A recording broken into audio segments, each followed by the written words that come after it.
estos momentos contarles que vamos a saludar al analista político Santiago Kawasaki. Doctor Kawasaki, ¿cómo está? Buen día. Muchísimas gracias por aceptar esta invitación. Un gusto, estimada Elba, un gusto siempre estar en Corap.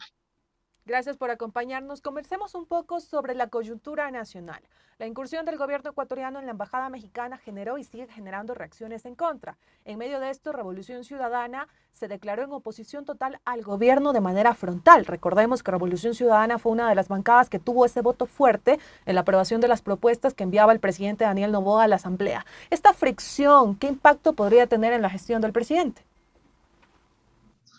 Sí, me parece, como tú has mencionado, que el suceso de la incursión de la fuerza pública en la embajada mexicana, producto de una disposición del presidente de la República, cambiará radicalmente el tablero político de cara a lo que será el futuro del gobierno nacional.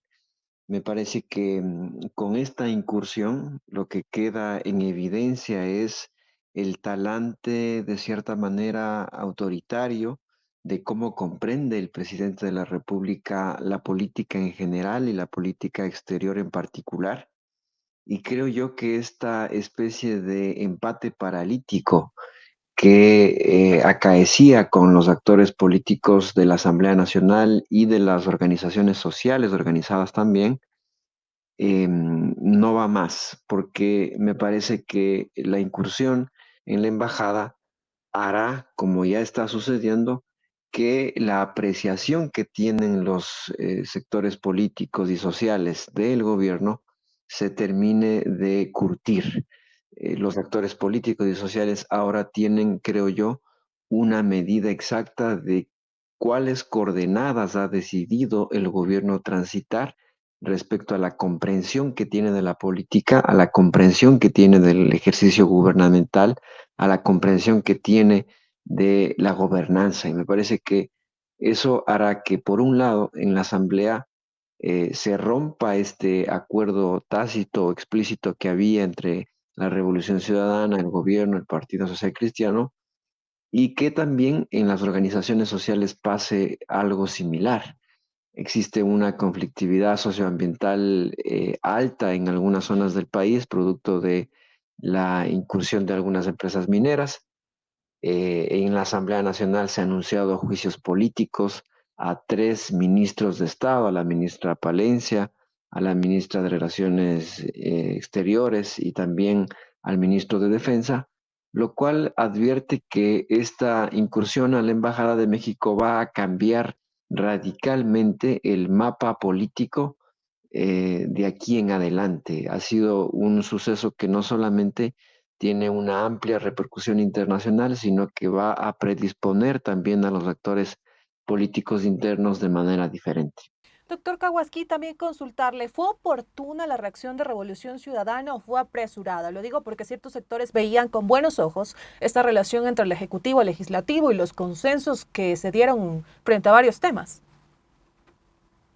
Sí, me parece altamente llamativo, por lo menos, Elba, que la Revolución Ciudadana no haya anunciado la oposición al gobierno, ni siquiera cuando se produjo la aprobación de una ley que condonaba eh, intereses, multas a los sectores empresariales, a los grandes grupos de poder económico del país.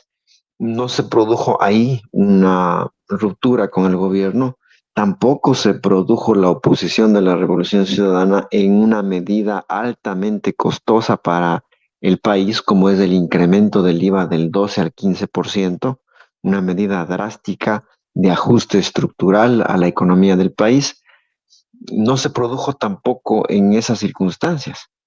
Y llama la atención que en una situación lamentable como la que sucedió, desafortunada desde todo punto de vista y condenable también, en ese elemento sí haya la Revolución Ciudadana tenido una reacción tan virulenta y eh, tan contundente como la de anunciar la oposición. En anteriores hechos provocados por el gobierno, no habíamos tenido una reacción de ese calado. Y llama la atención que ahora, tratándose de Jorge Glass, pues la Revolución Ciudadana haya anunciado esta medida tan drástica.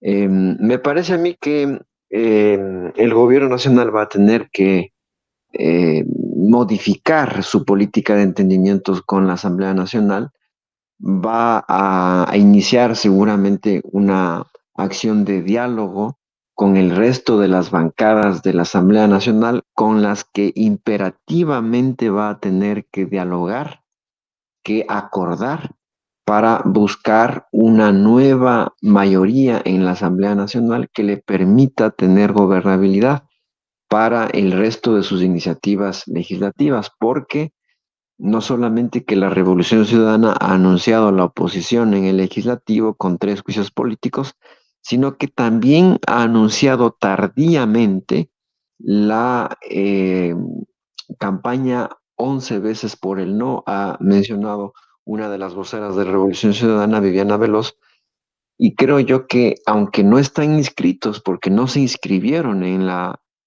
campaña popular para ser constituidos como sujetos políticos y poder recibir el fondo de promoción electoral, no están formalmente inscritos, lo cual hace ver justamente esta parálisis, esta hipertrofia de esta fuerza política de cara al gobierno en estos últimos 3 meses.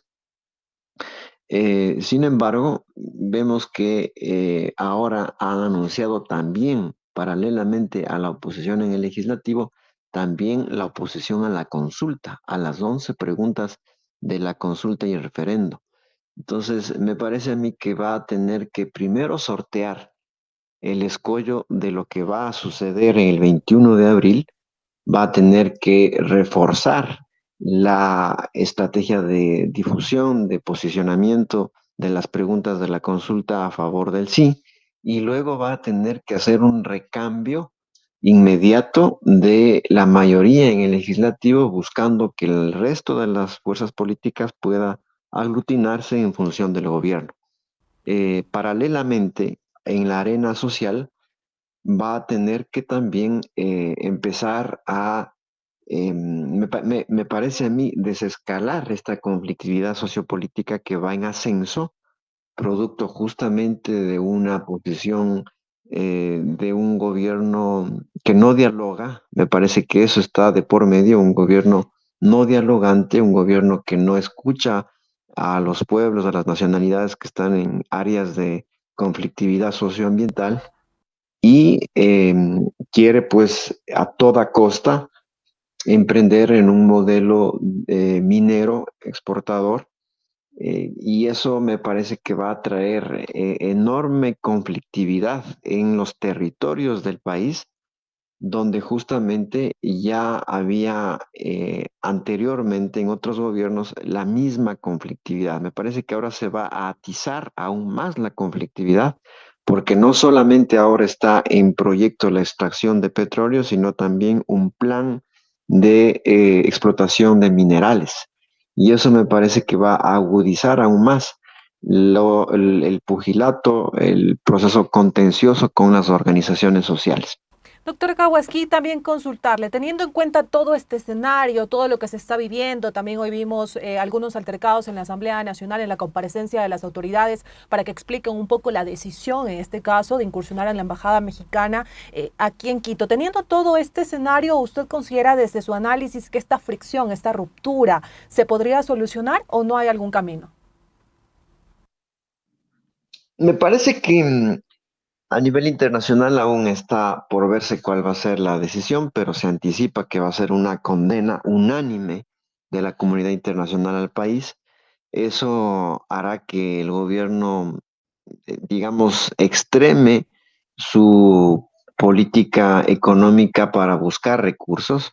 Se le va a resultar enormemente costoso recurrir a los mercados internacionales de crédito con una sanción posiblemente comercial y económica, lo cual me parece a mí que va a tener que reforzar aún más las políticas de ajuste estructural casa adentro. Y eso, de cierta manera, va a también condicionar la postura de los sectores políticos. Me parece a mí que está por verse en este contexto, está por verse cuál es esta política pragmática que ha anunciado el presidente Noboa de entendimiento con el legislativo. Ellos han sido renuentes a mencionar que tienen un acuerdo. Más bien han sido propensos a reconocer que ha habido entendimientos ambulantes, transitorios, pasajeros, con distintas fuerzas políticas. Veamos si es que en algo se recompone esto, pero digamos, la relación está absolutamente rota, me parece a mí, con la Revolución Ciudadana. Esto ha traído el rompimiento de esa relación y creería yo que el costo para recomponer esta relación, el costo que va a tener que pagar el gobierno de Noboa para recomponer esta relación va a ser muy alto, porque la factura seguramente que va a pasar a la Revolución Ciudadana en caso de un entendimiento será una factura muy alta para el gobierno. Veamos si es que el gobierno se desentiende de esa fuerza política, se desentiende de la Revolución Ciudadana, busca hacer un entendimiento con los otros sectores y en esa medida, pues veamos si es que eso alcanza para tener unos mínimos de gobernabilidad de cara a la consulta y de cara a las elecciones de febrero del 2025. También consultarle cómo cree que será ese ritmo que va a tener el Ejecutivo a raíz en este caso, que ya Revolución Ciudadana señaló que se opone, es una oposición total al gobierno. ¿Cómo cree que será ese ritmo de enviar propuestas a la Asamblea Nacional? Porque vimos que el presidente Daniel Noboa en este caso ha tenido un ritmo de enviar propuesta tras propuesta y han sido aprobadas por el legislativo. Pero ahora, ¿cómo cree que será esto?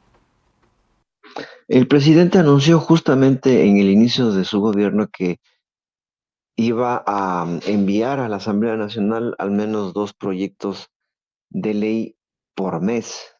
De cierta manera, eso se ha cumplido. En los 3 primeros meses ha encajonado la iniciativa legislativa de 5 proyectos económicos urgentes y la aprobación también del Tratado de Libre Comercio con China.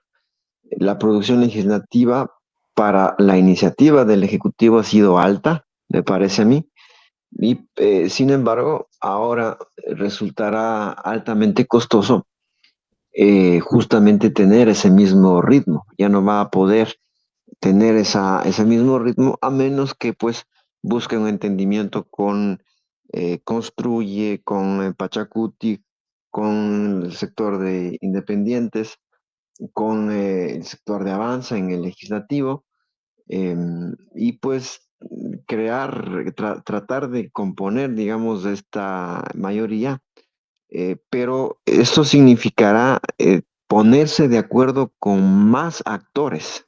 La Revolución Ciudadana, si bien es la primera fuerza política del país, es la primera bancada de la Asamblea Nacional, era sumamente más fácil ponerse de acuerdo con la Revolución Ciudadana, ponerse de acuerdo con el Partido Social Cristiano, que es lo que habían hecho en todo este tiempo, y construir una mayoría.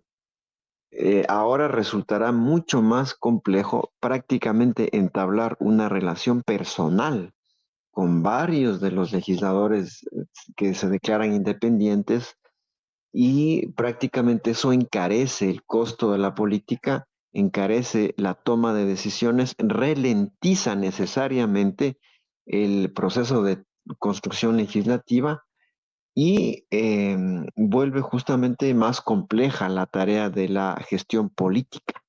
Veamos también en el frente político, el gobierno nacional, cuál es la carta de presentación del frente político. Recordemos que actualmente tenemos una ministra Palencia que está a cargo del Ministerio de Gobierno y al mismo tiempo del Ministerio del Interior. Veamos si es que el gobierno nacional, a propósito de lo sucedido, va a tratar de reforzar esa línea gubernamental de gestión de la política, quizás considerando algún personaje que tenga ajuste, que tenga trayectoria en el ámbito parlamentario. Me parece que esa va a ser una necesidad si es que el presidente quiere seguir teniendo el mismo grado de efectividad y de rapidez.